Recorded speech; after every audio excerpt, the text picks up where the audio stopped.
Assalamualaikum warahmatullahi wabarakatuh.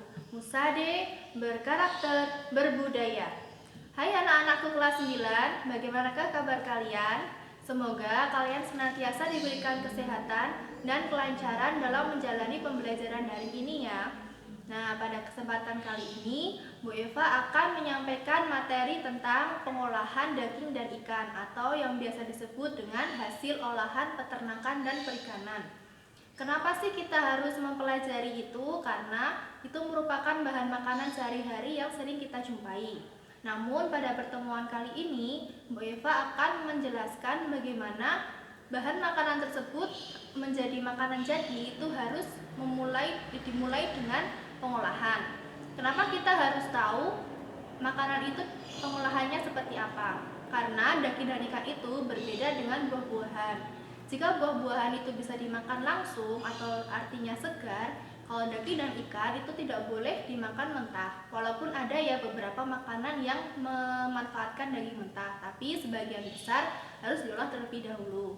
Nah, dari pertemuan ini kita akan mengetahui cara-cara atau teknik-teknik olah apa saja yang digunakan untuk membuat makanan dari daging dan ikan. Nah, untuk pertemuan pada kali ini, Bu Eva akan melakukan dua penilaian. Yang pertama yaitu penilaian sikap dan yang kedua penilaian pengetahuan. Untuk penilaian sikap sendiri itu ada beberapa jenis ya. Yang pertama kejujuran. Jadi nanti akan Bu Eva cek siapa yang jawabannya sama dengan yang lainnya. Lalu ketepatan waktu, karena sudah ditentukan ya jadwal untuk mengerjakan tugasnya Bu Eva. Dan yang selanjutnya yaitu kelengkapan dan ketertiban kalian dalam mengisi identitas atau mengisi soalnya. Nah, yang kedua yaitu penilaian pengetahuan. Ini jelas dilihat dari hasil kalian mengerjakan di link yang nanti akan Bu Eva berikan kepada kalian. Nilai dalam berbentuk angka, dan jika kalian misalkan kurang dari 70 itu boleh mengulang ya, tapi hanya maksimal 2 kali. Nah, Bu Eva mau tanya, apakah kalian pernah berkunjung ke restoran atau minimal warung makan yang menjual lauk-lauk yang berasal dari daging dan ikan? Kalau sudah, apakah kalian juga pernah membuat makanan tersebut? Nah, makanan tersebut itu beda-beda ya cara pengolahannya. Contohnya ayam. Ayam bisa dibuat ayam bakar, ayam goreng, bisa buat steak ayam, beda-beda. Lalu apakah kalian tertarik untuk membuat makanan tersebut? Nah, untuk pertemuan kali ini kita akan mengetahui makanan apa saja yang akan kita buat dengan teknik-teknik yang seperti di restoran, di warung makan, atau makanan kesukaan kalian. Nah, untuk pertemuan kemarin itu kan kalian baru tahu jenis-jenis daging dan ikan. Daging unggas, daging merah, ikan laut, ikan air tawar, ikan tangga, dan lain-lain. Untuk pertemuan kali ini kita akan membahas teknik-teknik pengolahan dari bahan makanan tersebut. Sebenarnya ada banyak ya, nggak cuma ini aja, tapi ini yang sering dipakai dalam kehidupan sehari-hari. Antara lain yaitu yang pertama merebus atau direbus, yang kedua mengukus atau dikukus, yang ketiga menggoreng atau digoreng, dan yang terakhir membakar atau dibakar. Nah, untuk merebus sendiri itu memakai air panas yang sudah mendidih. Jadi bahan makanan itu harus dimasukkan saat air itu mendidih, tidak boleh sebelum mendidih. Yang kedua yaitu mengukus. Mengukus itu menggunakan uap air yang mendidih, jadi hanya menggunakan uapnya saja. Memasukkan bahan jika air tersebut sudah mendidih. Yang selanjutnya yaitu menggoreng. Ini menggunakan minyak panas yang banyak. Selanjutnya yaitu membakar. Jadi meletakkan bahan makanan di atas api secara langsung. Nah, untuk merebus sendiri itu ada contoh-contohnya, ini hanya beberapa saja ya, nanti kalian bisa cari sendiri. Yang pertama ada soto. Soto itu bisa dari ayam, bisa dari sapi. Yang kedua bakso. Bakso juga bisa dari ikan tuna, udang, ayam, sapi, dan lain-lain. Nah, yang terakhir ini ada gulai. Nah, kenapa termasuk ke dalam merebus? Karena memasak bahan makanan langsung di dalam air yang mendidih. Yang kedua yaitu mengukus atau dikukus. Jadi meletakkan bahan makanan di atas logam seperti ini. Contohnya ini ada siomay dan pepes. Nanti kalian bisa cari sendiri ya yang lainnya. Yang ketiga yaitu menggoreng. Ini teknik yang paling banyak digunakan ya kalau kita membuat lauk.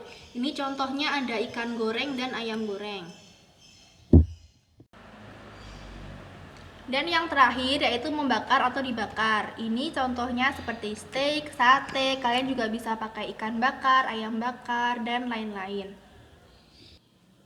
Nah, dari keempat teknik pengolahan ini, kalian bebas ya mau milih yang mana, tentukan sesuai dengan menu yang akan kalian buat.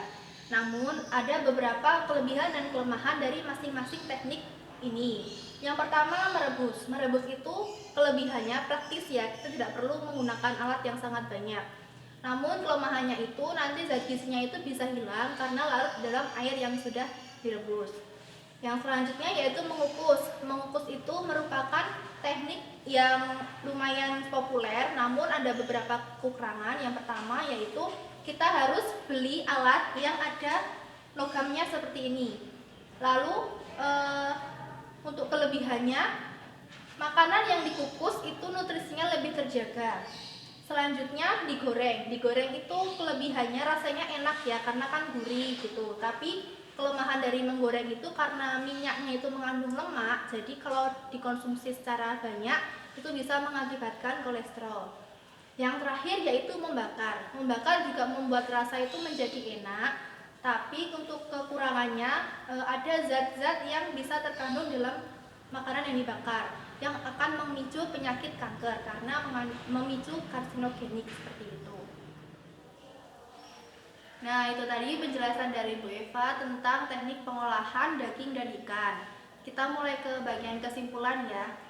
Untuk pengolahan sendiri itu ada beberapa jenis ya untuk daging dan ikan. Cuman tadi kita membahasnya ada 4, yaitu yang pertama merebus, yang kedua yaitu mengukus, yang ketiga yaitu menggoreng, dan yang terakhir yaitu membakar. Nah, untuk selanjutnya nanti kalian mengerjakan tugas untuk mengambil nilai pengetahuan ya.